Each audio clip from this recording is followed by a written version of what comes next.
मुंबई महापालिका निवडणुकीनिमित्त ठाकरे बंधूंची संयुक्त मुलाखत 8 जानेवारीला मुलाखत प्रदर्शित होणार। संजय राऊत आणि महेश मांजरेकरांनी घेतली उद्धव आणि राज ठाकरेंची मुलाखत।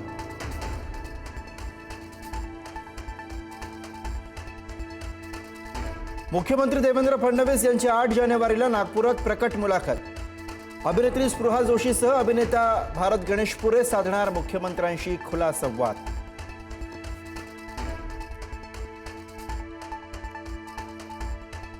ऐन महापालिका निवडणुकीमध्ये मनसेला धक्का, संतोष धुरी भाजपच्या गळाला।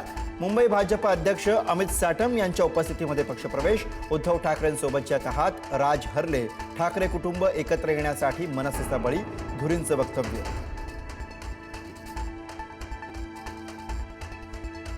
राज ठाकरेंना मोठा धक्का बसण्याची शक्यता, राज ठाकरेंचे निकटवर्तीय भाजपच्या संपर्कात असल्याची माहिती। संतोष धुरी यांच्या पाठोपाठ आणखी एक जण भाजपच्या वाटेवर, मनसेचा तो दुसरा नेता कोण याकडे लक्ष।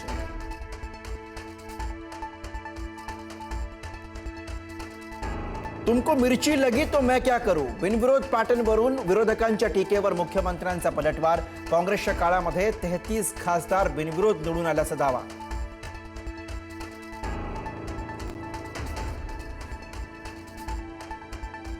अंबरनाथ नगर परिषदेत शिवसेनेला बाजूला ठेवत भाजप काँग्रेस सत्ता स्थापन करणार, ही तर अभद्र युती। शिवसेनेची टीका, तर 25 वर्ष भ्रष्टाचार केलेल्या शिंदेंना सोबत घेतलं असतं तर ती अभद्र युती झाली असती, भाजपचा पलटवार।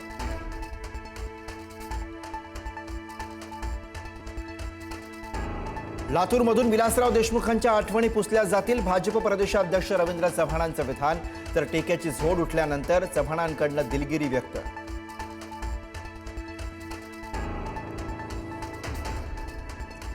रवींद्र चव्हाणांविरोधात देशमुख बंधू आक्रमक, लोकांसाठी जगलेल्या माणसांची नावं मनावर कोरलेली असतात, रितेश देशमुखांचा निशाणा। तर भाजपमुळे राजकारण खालच्या स्तराला, आमदार अमित देशमुखांनी सुनावलं।